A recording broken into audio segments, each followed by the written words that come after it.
did the concern subside, and did the concern sustain, or did it come back? Concern definitely does not subside. The concern is definitely there. That even the sadness is still there. To say that you accept whatever's arising doesn't mean you no longer feel emotions or concern. It's that whole kind of that common question, accepting everything as it is, does also mean that we don't work for justice in the world. All those things still occur and still unfold in a quite natural way. In fact, I think when I was working with it, there was not a lot going on other than seeing and transcending. And then once that was able to dissolve and fall away, then actually concern became action. That's when I started to contact my friends and started to read about what it is and started to, okay, a key part of preeclampsia is knowing what your blood pressure is. So I asked our daughter, if she had a blood pressure monitor, and she didn't. So encouraged her to go buy one. So all of it became very action oriented once the sort of the mind cleared and was in a more balanced and in state of clarity. Yeah, that's basically it. But there was a day where there was the ego was grabbing a hold of some foothold, and it was, in a way, you could say it paralyzed me for that period of time. The concern, the action does not disappear with the disappearance of the ego or the acceptance of everything as it is. In fact, it becomes clear, it becomes more impactful, really. It becomes informed by a deeper intelligence rather than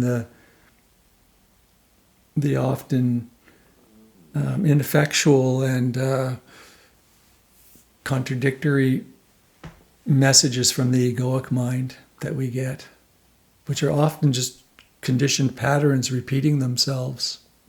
I think that thought that we will become passive or we will become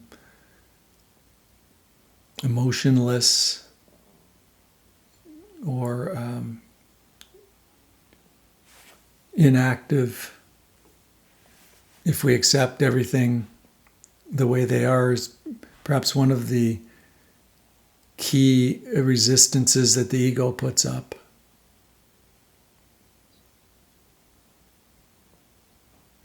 It's a question I get probably more often than any other question. If I accept everything as it is, the things are going to spin out of control. I won't be loving, I won't be effective, I won't be acting in the world, and so on and so forth. I think I've told you this story, but in one of my early MBSR classes, I used to go real direct into the teachings, and I actually had a woman run out of the room, angry, saying, "I'm never going to accept everything it is as it is. There's so much wrong with the world, so much wrong with the people around me. I have no way I'm going to accept any of that. This is BS," and then stormed out of the room. So, yeah, I mean that was egoic resistance, like at a heightened level. But she was simply voicing perhaps what a lot of people were thinking and believing. Right? She was just more honest, perhaps, than many, and it was a wake up call for me. In that, there's a way to gently bring new practitioners into this kind of teaching. But I think you folks have been around this enough that that thought from the egoic mind is simply the egoic mind resisting its own demise. It's trying to remain center stage.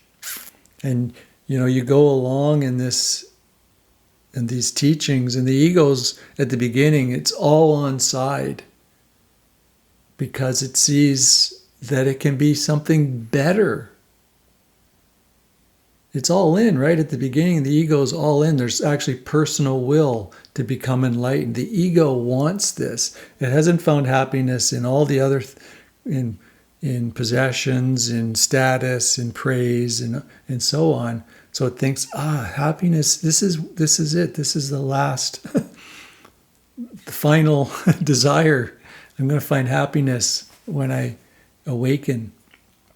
And then it realizes, about halfway down the road, wait a minute, there's absolutely nothing in this for me, for the ego. I'm kind of personalizing the ego, and it's not, but just to kind of paint a picture. There's nothing in this for me. So then it starts to put up fears and resistances, and that's where I think a lot of folks that come to a Sangha like this are at, where there's all this resistance, and you're just down that kind of you're down the kind of home stretch, and the ego is just throwing up these obstacles, these barriers. And the other thing that's happening is there's no turning back. Right? There's two things going on. The ego is resisting it intensely, but there's no turning back. You may give up this practice for a year, maybe even 10 years, but you've kind of lit a fire.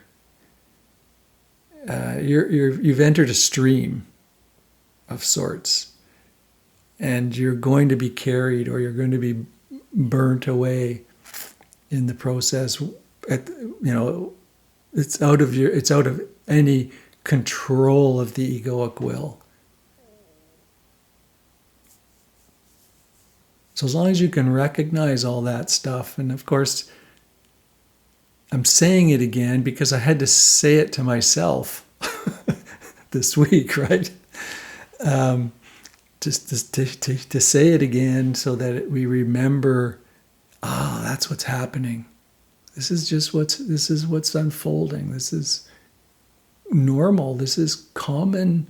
That this is the way that truth reveals itself within a human being.